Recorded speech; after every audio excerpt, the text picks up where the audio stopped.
इस बारे में मैं कहाँ से बात करना शुरू करूं, यही समझ नहीं पा रहा हूं।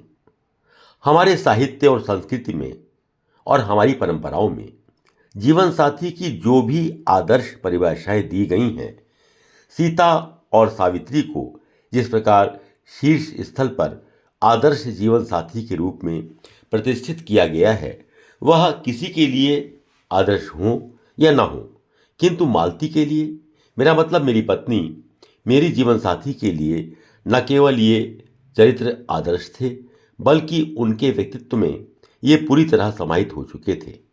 मुझे ये कहने में कोई संकोच नहीं कि मैंने अपने जीवन में, चाहे वो व्यावसायिक क्षेत्र रहा हो या सामाजिक, जो भी सफलताएं पाई हैं, उनके पीछे मेरी जीवन साथी मालती का बहुत बड़ा हाथ था। अपने परिवार के लिए हर स्त्री समर्पित रहती है, किंतु जिस समर्पण भाव में अपने लिए कुछ भी न बचे, ऐसा समर्पण बहुत ही कम देखने को मिलता है। और यह समर्पण मालती में स्वाभाविक रूप से शामिल था। पति, पति का परिवार और बच्चे, इन सबके लिए अपने तन मन क्या संपूर्ण व्यक्तित्व से मालती ने जीवन भर जो किया, उसकी तुलना किसी से भी नहीं की जा सकती। वह परिवार के लिए त्याग की एक ऐसी मिसाल थी जो मुझे कम ही देखने में आती है। अपने लिए उन्होंने कभी भी कोई मांग ही नहीं की। मुझे याद नहीं आ रहा है, और बहुत याद करने पर भी याद नहीं आ रहा है, कि कभी मैंने उन्हें उनके जन्मदिन या विवाह दिवस पर कोई गिफ्ट दिया हो या कोई किसी भी प्रकार का उपहार दिया हो। सब कुछ तुम्हारा ही है, मैं तुम्हें क्या उपहार दूं। बस यही वाक्य उनके लिए बहुत बड़ा उपहार रहा था। कम संसाधनों में भी किसी तरह अच्छी तरह से परिवार को और गृहस्थी को कैसे चलाना है, इसकी ट्रेनिंग उन्हें कब और कहाँ मिली मुझे मालूम नहीं। किससे उन्होंने सीखा ये भी मुझे नहीं पता, लेकिन ये काम वे बखूबी जानती थी। 5 बच्चों के साथ हम सबको संभालना उनके ही बूते की बात थी। मुझे याद है कि सन 1967 में बड़ी बेटी अर्चना, सन 1969 में अंजलि, सन 1970 में 2 जुड़वा बेटे और सन 1973 में सबसे छोटी बेटी ज्योति का जन्म हुआ। यानी 6 साल में 5 बच्चे। उन सबका पालन और संभालना कितना दुष्कर रहा होगा, ये तो वही समझ सकता है जिसने ऐसी किसी भी परिस्थिति का कभी भी सामना किया है। आज की महिलाएं क्या ऐसी परिस्थितियों का सहर्ष सामना कर सकती हैं? मैं तो सदैव व्यापार में ही व्यस्त रहा। हाँ, बच्चों का एडमिशन और इलाज, इन सब की जिम्मेदारी जरूर मेरे कंधों पर रहती थी, लेकिन बाकी सारी जिम्मेदारियां मालती ने बिना कहे ही हमेशा अपने कंधों पर उठा रखी थी और उन्हें बड़ी ही कुशलता से निभाया।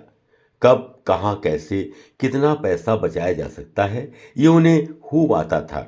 ऐसे जीवन साथी का मिलना मेरे लिए तो सौभाग्य की ही बात है। मैं जब भी कोई नया कार्य शुरू करने की सोचता था और उनसे इस बारे में विचार विमर्श करता था, तो शुरू में एक बात तो वो कहती थी कि तुम अपनी ताकत से अधिक तो नहीं कर रहे हो, लेकिन उसके बाद कुछ नहीं कहती थी, क्योंकि मेरी सामर्थ्य पर उन्हें हमेशा विश्वास रहा।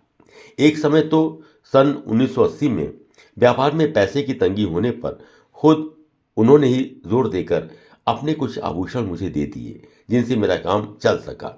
बाद में मैं उनके लिए सब कुछ करने में समर्थ हुआ।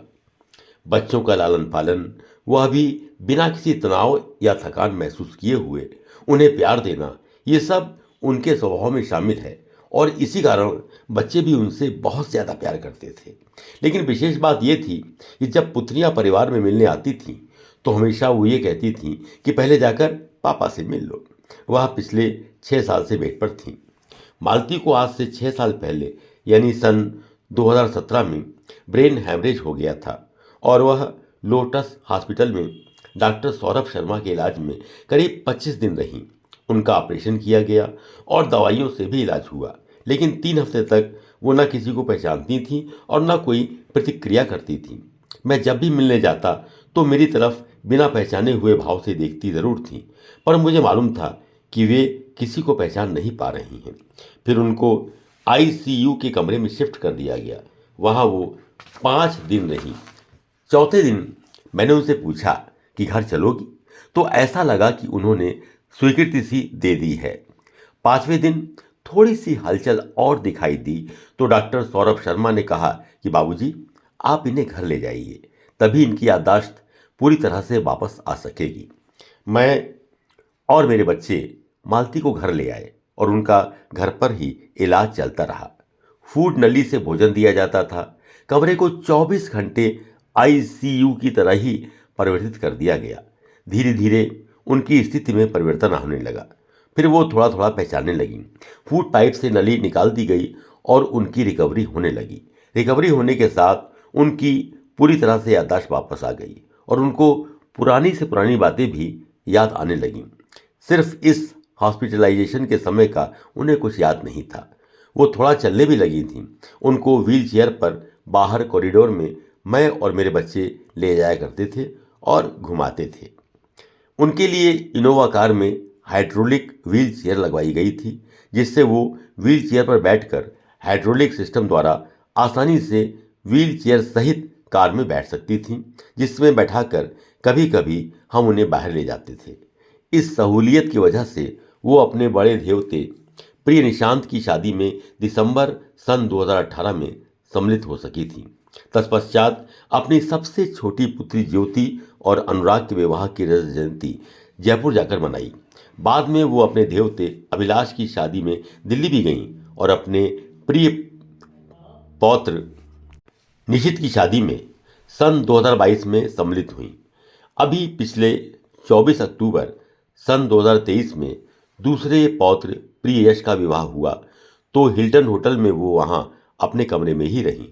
सिर्फ घुड़चढ़ी के समय नीचे व्हील चेयर पर उन्हें लाया गया और उन्होंने अपने पौत्र को आशीर्वाद भी दिया। मेरे बड़े दामाद श्री नवीन जी गर्ग स्वयं अपने हाथ से व्हील चेयर चलाकर थोड़ी देर तक घुड़चढ़ी में बारातियों के साथ उनको लेकर भी गए। फिर उनको कमरे में वापस भेज दिया गया। इससे पूर्व 16 अप्रैल सन 2023 को मेरे और श्रीमती मालती अग्रवाल दोनों के द्वारा स्थापित Shri Ram child welfare foundation, जो मेरे पूज्य पिताजी की स्मृति में 25 सितंबर सन 2003 को स्थापित किया गया था, उसका 20वां साल मनाया गया, जो एक तरह से हमारे सब रिश्तेदारों से और अपने मित्रों से एक विदाई समारोह के रूप में और आगरा की 4 बड़ी संस्थाओं को सम्मानित करने के उद्देश्य से मनाया गया था। इसमें बहुत से सम्मानित व्यक्ति शामिल हुए और मेरी पत्नी ने अपने हाथों से यथोचित धनराशि का चेक देकर चारों संस्थाओं हेल्प आगरा, क्षेत्र बजाजा समिति, विकलांग सहायता संस्थान और अनुभव निधि वृद्धाश्रम को सम्मानित किया। इससे मुझे और मालती दोनों को बहुत खुशी हुई कि हम अपने इस उम्र के पड़ाव पर जो एक अच्छा कार्य हो सकता है वो हमने किया और अपने सामाजिक ऋण का निष्पादन किया। इसके पश्चात 16 नवंबर सन 2023 को हम उनको हाइड्रोलिक व्हील चेयर पर इनोवा गाड़ी में लेकर अनुभव निधि वृद्धाश्रम गए। वहां गायों को भोजन कराया और उन्होंने पहली और आखिरी दफा यहाँ अनुभव निधि में जो पिताजी की स्मृति में 2 कमरों का एक ब्लॉक बनवाया था उसको देखा। उसको देखकर उन्हें बहुत खुशी हुई। हमने भोजन भी वहीं अनुभव निधि आश्रम में किया। वहां से आने के बाद फिर वो कहीं भी नहीं गईं और धीरे धीरे उनकी हालत और बिगड़ गई। आखिर में 8 दिसंबर सन 2023 को वे अपने शरीर को त्याग कर प्रभु के चरणों में लीन हो गईं। उनके चेहरे पर देहावसान के समय भी असीम शांति और चेहरे पर मुस्कान रही। पुत्रों ने उनका दाह संस्कार पूरी रीति रिवाज के साथ किया। साथ ही उनका अस्थि विसर्जन हरिद्वार करने गए और वहां हमारे पंडा के द्वारा विधि पूर्वक अस्थि विसर्जन कराया गया। वहां से आने के बाद जो भी त्रयोदशी संस्कार तक धार्मिक क्रियाएं होती हैं और ब्राह्मणों का भोजन आदि जो कार्य होते हैं उन सबको उनके सम्मान में पूरी तरह से पुत्रों ने संपन्न कराया। आज जब मैं ये लिख रहा हूँ उनका त्रयोदशी संस्कार हो चुका है। रात के 11 बजे हैं और मैं अपने उद्गार संपूर्ण कर रहा हूँ। मैं ईश्वर के प्रति कृतज्ञ हूँ कि उसने मुझे ऐसी साध्वी पत्नी जीवन साथी के रूप में दी। यह उन्हीं के स्वभाव की परंपरा की देन है कि मेरी पुत्रियां मुझे मेरी आवाज़ से पहचान लेती हैं कि पापा किस तकलीफ में हैं या नॉर्मल, और मेरे पुत्र भी मुझे पर्याप्त सम्मान और आदर देते हैं। अगर घर में घर की महिला संस्कारित हो और वे संस्कार अपने पुत्र पुत्री को दे तो परिवार निश्चित रूप से अच्छा चलता है। जब उस सबका विकास होता है और परिवार का विकास होता है तो उसकी हिस्सेदारी देश में भी होती है, देश के विकास में भी होती है। यही जीवन का सीधा साधा सत्य है। मुझे गर्व है कि मेरा परिवार ऐसा ही परिवार है और मैं ईश्वर से कामना करता हूँ कि हर परिवार ऐसा ही परिवार बने। मैं हृदय से उनके प्रति अपनी श्रद्धांजलि अर्पित करता हूँ और उनके प्रति अपना भाव मैं विनम्रता से महसूस करता हूँ कि जीवन भर उन्होंने छाया की भांति मेरा साथ दिया। कितने भी दुख आए उन्होंने कभी उसकी शिकायत नहीं की। मेरी माँ श्रीमती किरण देवी से भी प्रशंसा पाने वाली वो एकमात्र बहू थीं। उनके प्रति उन्होंने कैसा भी व्यवहार किया हो, लेकिन मालती ने कभी उन्हें उलटकर जवाब नहीं दिया। उनके सभी प्रशंसक थे, सब भाई उनको जी जान से चाहते थे। उनके चचेरे भाई भी उनको प्राणों से ज्यादा चाहते थे। हमारे पुत्र पुत्रियों, पुत्र वधू, दामाद व देवते देवतियां सभी उनको प्यार करते थे। अब उनकी यादगार ही शेष है। अब उनके स्वर्गवासी होने पर जो कविता मेरे संबंधी श्री दिनेश चंद्रा जी ने दिल्ली से भेजी, जो मेरी पुत्री अंजलि के ससुर हैं, वो मैं नीचे उद्धृत कर रहा हूँ, जो जीवन के सार को पूरी तरह से प्रकट करती है। मैं अपनी पत्नी को मन की गहराइयों से विदाई देता हूँ और उनकी स्मृतियां संजोकर उनकी विनयशीलता के साथ अपने शेष जीवन को व्यतीत करने का प्रयत्न करता रहूंगा। पंछी लौट गया है वापस जहां से उड़कर आया था। जितना उसको वक्त मिला था उतना साथ निभाया था। अब उसके जाने का मन हुआ, इतना मन में दुख मत मान। आना जाना लेखा है विधि ने, ये ही तो है विचित्र विधान। हर आने वाला होता है केवल कुछ दिन का मेहमान। इसी नियम से बनी हुई है परमपिता मालिक की शान। वो मालिन थी इस बगिया की जहां महकते फूल खिले। कुछ तो सीधे स्वयं उसी ने, कुछ बाहर से आन मिले।